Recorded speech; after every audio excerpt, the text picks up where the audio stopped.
Gospel new tech channel உங்களை அன்புடன் வரவேற்கிறது. இன்றைக்கும் ஒரு நல்ல அருமையான தகவலை உங்களுக்கு தரப்போகிறேன். எல்லாருக்குமே தண்ணி ரொம்ப அவசியம். கேணியோ போரோ எதுவாக இருந்தாலும் எல்லாருக்கும் தண்ணி அவசியம். கேணியிலிருந்தோ எதுல இருந்தாலும் தண்ணி எடுக்கணும்னா இன்றைக்கி 21,000 செலவு வருது. மோட்ரு வாங்கி அதை எடுக்க வேண்டியது இருக்குது. சராசரியாக 1.5 போருக்கோ கேணிக்கோ போட 1.5 HP நீர்மூழ்கி மோட்டர் வாங்க சராசரியாக 21,000 ரூபா ஆகுது. மார்க்கெட்டில் நிறைய வெரைட்டி இருக்குது. 10,000, 12,000, 20,000 வரைக்கும் நிறைய கம்பெனிகள், நிறைய வெரைட்டிஸ் இருக்குது. நாங்கள் இந்த வீடியோ போடுறதுக்கான நோக்கமே குறைந்த விலையில் எல்லாரும் பயனடையணுங்கிறதுக்காக மட்டும்தான். இந்த வீடியோவில் 2 காரியம். ஒன்று எங்களுடைய கிணறு 42 அடி, அதை சுற்றிலும் கீழே வரைக்கும் உரை இறக்கியிருக்கோம். நல்ல வாட்டர் சப்ளை எங்களுக்கு இருக்குது. அது மட்டும் இல்லை, நீங்கள் இந்த வீடியோ முழுசாக பார்த்தீங்கன்னா வீட்டில் இருந்து அந்த கேணி வரைக்கும் 50 அடி நீளத்துக்கு தண்ணியை ஃபுல்லாக கொண்டு வந்து டியூப் மூலம் கேணிக்குள்ளே விட்டுருக்கோம். அதையும் நீங்கள் வீடியோவில் பார்க்கலாம். வாட்டர் சேவிங், ரெயின் ஹார்வெஸ்ட்டுங்கிறது ரொம்ப முக்கியமானது. அது அவசியமாக எல்லார் வீட்லேயும் வச்சுருக்கணும். சென்னையில் ஒரு விஞ்ஞானி ஒரு வீடியோ போட்டிருந்தாரு. பஞ்ச காலத்தில் கூட அவருடைய கேணியில் தண்ணி தழும்ப நிறைய இருந்துச்சு. சென்னை முழுவதும் தண்ணிக்கு ரொம்ப கஷ்டப்பட்டாங்க. ஆனால் அவருடைய கேணியில் மட்டும் தண்ணி வற்றவே இல்லை. அப்போ ரெயின் ஹார்வெஸ்ட் நம்ம ஏதோ கடமைக்காக செய்யாமல் எல்லா மழை தண்ணியும் கேணிக்குள்ளே விழுகிற மாதிரி நல்லா செட் பண்ணி பெரிய டியூப் போட்டு அழகாக செஞ்சோம்னா ரொம்ப யூஸ்ஃபுல்லாக இருக்கும். ஒரு தடவை இன்வெஸ்ட் பண்ணால் நமக்கு லைஃப் லாங்காக நல்ல வாட்டர் சேவிங் இருக்கும். அது ரொம்ப மிக முக்கியமானது. ரெண்டாவது, நாங்கள் போட்டிருக்கிற இந்த நீர்மூழ்கி மோட்டரானது ஆன்லைனில் மோக்லிக்ஸுங்கிற இதில் வாங்கினோம். அதனுடைய ப்ரைஸ் 5,500 ரூபா. இந்த மோட்டரை காப்பர் வைண்டிங்கில் போட்டிருக்காங்க. 1.5 HP நல்ல ஸ்பீடாக இருக்குது. மோட்டரை ஃபிட் பண்ண எந்த எலக்ட்ரிஷியனையோ மெக்கானிக்கை கூப்பிடாம நீங்களே இதை ஃபிட் பண்ணலாம். அதுக்காக தான் இந்த வீடியோ போடுறோம். இப்போ சிம்பிளாக கவனிங்க. இந்த மோட்டர்லேருந்து சிகப்பு, ஊதா, மஞ்சள்னு 3 வயர் வருது. மோட்டர்லேருந்து அவங்க கொடுத்துருந்தது 1 மீட்டர் தான் கொடுத்துருந்தாங்க. அதை நாங்கள் ஃபிட் பண்ணி உள்ளே இறக்குன பிறகு தண்ணி ஃபில்ட்ரு பண்ணுற அந்த ஸ்டீல் தகடு அந்த வயரை வெட்டிருச்சு. அதனால தான் மோட்டரை விட்டு கிட்ட அந்த வயர் வெட்டினதுனால வெட்டுப்பட்டுருச்சு. பரவாயில்ல. அப்புறம் நாங்கள் இழுத்து அந்த 3 வயரையும் பிரித்தோம். அது மாதிரி இந்த மோட்டருக்கு நீங்கள் கடையில் எங்கே வாங்கினாலும் நீளமான கேபிள்லையும் அதே கலரில் 3 வயர் இருக்கும். இப்போ அந்த சிகப்பு, மஞ்சள், ஊதாவை நல்லா அதை கட் பண்ணி எடுத்துட்டு அந்த வயரை ஒன்றோட ஒன்று ஃபிட் பண்ணி சால்ட்ரிங் அயன் வச்சு அது பற்ற வச்சு மூடுறது அவசியம்.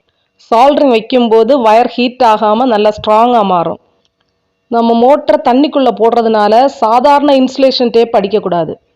எங்களுக்கு இப்படி ஆனதுனால மோட்டருக்கு பக்கத்தில் ஒரு ஜாயிண்ட்டும் கொஞ்சம் தூரம் தள்ளி ஒரு ஜாயிண்ட் அடிக்க வேண்டிய இருந்துச்சு. நம்பர் 1, அது ஃபஸ்ட்டு அந்த வயர் அதே கலர் வயரில் எடுத்து ஜாயின் பண்ணி வைக்கிறது முதல் காரியம். நல்ல சால்ட்ரிங் அடித்து கரெக்டாக ஸ்ட்ராங்காக அந்த வயரை கனெக்ட் பண்ணுறது ஃபஸ்ட் காரியம். ரெண்டாவது, தண்ணிக்குள்ளே போடுறதுக்குன்னே மோட்டர் கடையில் ஒரு டேப்பு விற்கும். அது நல்லா கட்டியாக இருக்கும். அதை எடுத்து நல்லா வச்சு அதில் டைட்டாக அமுக்கி அதை மெர்ஜ் ஆகிற மாதிரி வைக்கணும். அதுக்கு மேலே தான் அதை வச்ச பிறகு அதுக்கு மேலே சாதாரண இன்சுலேஷன் டேப் வச்சு ஒவ்வொன்றையும் ஒவ்வொரு வயரையும் தனித்தனியாக அடிக்கணும். அதுக்கு பிறகும் தண்ணி அதுக்குள்ளே போகாதபடி மொத்தமாக எல்லாத்தையும் சேர்த்து இன்சுலேஷன் டேப் வச்சு மொத்தமாக மூடி அதை சுற்றி பக்காவாக வைக்கணும். இப்போ நம்ம மோட்டரை இன்ஸ்டால் பண்ணோன்னே நாங்கள் ஏற்கனவே ஒரு 6 அடி பைப் அளவுக்கு மோட்டரை உள்ளே வைக்கிறதுக்கு ஒரு டியூப் வாங்கி வச்சுருந்தோம். ஏற்கனவே நாங்கள் போருக்குள்ள பைப்பு 6 அடியில் ஒரு துண்டு வாங்கி வச்சுருந்தோம் உள்ளே இறக்குறதுக்காக. ஏன்னா வெறும் நீர்மூழ்கி மோட்டரை சும்மா போட்டோம்னா அது ப்ரெஷரில் அங்கங்கே ஆடிக்கிட்டே இருக்கும். அதனால இந்த பைப்புக்குள்ளே வச்சு சென்டரில் அதை வச்சு கட்டி உள்ளே இறக்குறது ரொம்ப சேஃபாக இருக்கும். அப்போ மோட்டர் அங்கங்கே ஆடாமல் ஒரே இடத்துலேருந்து தண்ணியை பம்ப் பண்ணும். இப்போ நம்ம எல்லாம் இறக்கி முடித்த பிறகு பெட்டியில் இருக்கிற வயரிங்கை பார்ப்போம். நீங்கள் இப்போ மேலே இருக்கிற இந்த மீட்டர் பெட்டியை பார்த்தீங்கன்னா ஆர்ம்ஸு, ஓட்டுன்னு 2 இருக்கும். இப்போ ஒரு சின்ன கண்டென்சர் இருக்குது பாருங்கள். இந்த கண்டென்சருக்கு பேர் ஸ்டார்டிங் கண்டென்சர். இதனுடைய வேலை ஸ்டார்ட் பண்ணி விடுறது மட்டும்தான். அடுத்து ஒரு பெரிய கண்டென்சர் இருக்கு பாருங்க,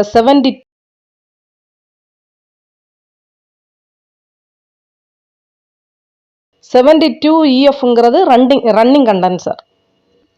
அதுக்கப்புறம் ஒரு குழப்பமும் இல்லை. மீட்டர் பெட்டிக்கு பின்னாடி பார்த்தீங்கன்னா அந்த மீட்டர் பெட்டிக்கு பின்பகுதியில் 5 ஹோல் போட்டிருக்கோம். படத்தில் நீங்கள் பார்க்குறபடி இந்த மீட்டர் பெட்டிக்கு கீழே 5 ஹோல் இருக்கும். இந்த 5 ஹோலில் ஃபஸ்ட்டு ஃபேஸ் அப்புறம் நியூட்ரல்னு 2 ஹோல் இருக்கும். உங்களுக்கு தெரிஞ்ச மாதிரி ஃபேஸில் கரண்ட்டை கொடுக்கணும், நியூட்ரல் கொடுக்கணும். கீழே உள்ள ஹோலில் ஃபேஸும் நியூட்ரலும் அந்தந்த இதில் கரெக்டாக கொடுத்துடணும். அதுக்கு பிறகு வழக்கம் போல் ரெட்டு எல்லோ ப்ளூன்னு கீழே கரெக்டாக கொடுத்துருக்கோம். அந்த ஹோல் வழியாக கரெக்டாக அதுக்குள்ள வயரை கொடுத்து உள்ளே கனெக்ட் பண்ணிடணும். இப்போ எங்கள் பெட்டியில் ரொம்ப நாள் ஆனதுனால ஸ்க்ரூஸ் எல்லாம் மரம் இல்லாமல் போயிடுச்சு. அதனால நாங்கள் மேலேயே கொடுத்துருக்கோம். மொத்தத்தில் இதுதான் விவரம். இன்னொரு முக்கியமான செய்தி, நம்ம மோட்டரை ஆன் பண்ணும்போது அந்த பச்சை பட்டனை 5 செகண்ட்ஸ் அமுக்கி பிடிக்கணும்னு அவங்க கொடுத்துருக்காங்க. நிறைய பேர் அப்படி பண்ணுறதில்ல. அப்படி பண்ணாதனால மோட்டருடைய காயில் கூட போயிரும்னு சொல்லி மெக்கானிக் சொல்கிறாங்க.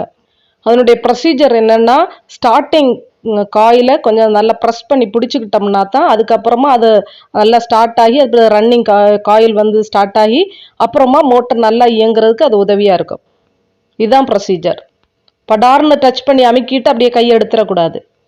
ஓகே நண்பர்களே, நாங்கள் மிக முக்கியமான 2 செய்தி சொல்லியிருக்கோம். குறைந்த விலையில் 5500 ரூபாய்க்கு நீர்மூழ்கி மோட்டர் வாங்கி ஃபிட் பண்ணுறத பற்றியும், அது மட்டும் இல்லை வாட்டர் ஹார்வெஸ்ட் எப்படி பண்ணணும்னு அதில் இந்த வீடியோவில் சொல்லியிருக்கோம். இப்போ எங்கள் பழைய மோட்டரை ரிப்பேர் ஆனோடனே காயில் கட்டுறதுக்கே 3500 ரூபா கேட்டாங்க. இப்போ வாங்கின புது மோட்டரை விட ஃபோர்ஸ் வந்து அதில் கம்மியாக தான் இருந்துச்சு. ஏன்னா எங்களுக்கு இங்கே கேணியிலிருந்து 3வது மாடிக்கு 1500 லிட்ரு டேங்க் வச்சுருக்கோம். அதில் ஏறுது தண்ணி, நல்ல ஸ்பீடாக ஏறுது. ஓகே, எங்களுடைய சேனலை சப்ஸ்கிரைப் பண்ணுங்கள். உங்களுடைய லைக்கையும் கமெண்டையும் சொல்லுங்கள். குறைந்த செலவில் வீடு கட்டுறதை பற்றி இந்த சேனலில் நிறைய பயனுள்ள தகவல்களை நாங்கள் தந்திருக்கோம். குறைந்த செலவில் யூரோப்பியன் டாய்லெட் கட்டுறது எப்படி, மாடி படி கட்டுவது, பூசுவது, டைல்ஸ் ஒட்டுவது, எலிவேஷன் பண்ணுவது எப்படி, ஸ்லாப்ஸ் கட்டுவது, செங்கல் தயாரிப்பது, இது மாதிரி நிறைய பயனுள்ள வீடியோக்களை, வண்டியில் பேட்ரி வண்டி செய்வது, இது மாதிரி நிறைய வீடியோக்களை நாங்கள் எங்கள் வீடியோவில் போட்டிருக்கோம். எல்லோரும் பாருங்கள். எங்களுடைய நோக்கமே குறைந்த செலவில் நல்ல பயனை மக்கள் பெறணுங்கிறதுக்காக தான். May God bless you. Thank you.